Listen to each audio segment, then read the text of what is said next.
أعوذ بالله من الشيطان الرجيم.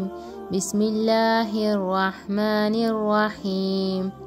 مثل الذين ينفقون أموالهم في سبيل الله كمثل حبة أنبتت 7 سنابل في كل سنبلة 100 حبة، والله يضاعف لمن يشاء، والله واسع عليم. الذين ينفقون أموالهم في سبيل الله ثم لا يتبعون ما أنفقوا منا ولا أذى لهم أجرهم عند ربهم ولا خوف عليهم ولا هم يحزنون. قول معروف ومغفرة خير من صدقة يتبعها أذى، والله غني حليم.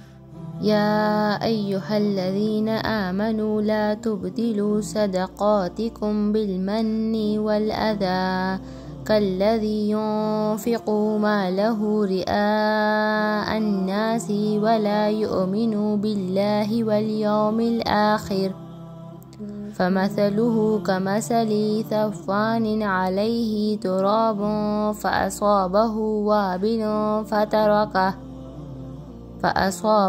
وابل فتركه صلدا، لا يقدرون على شيء مما كسبوا، والله لا يهدي القوم الكافرين. ومثل الذين ينفقون أموالهم ابتغاء مرضات الله وتثبيتا من أنفسهم كمثل جنة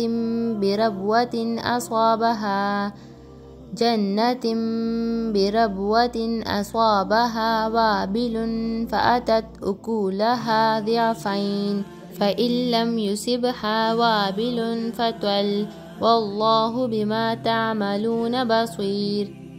أيود أحدكم أن تكون له جنة من نخيل وأعناب تجري من تحتها الأنهار له فيها من كل الثمرات وأصابه الكبر وله ذرية ضعفاء فأصابه إعصار فيه نار فاحترقت، كذلك يبين الله لكم الآيات لعلكم تتفكرون. صدق الله العظيم.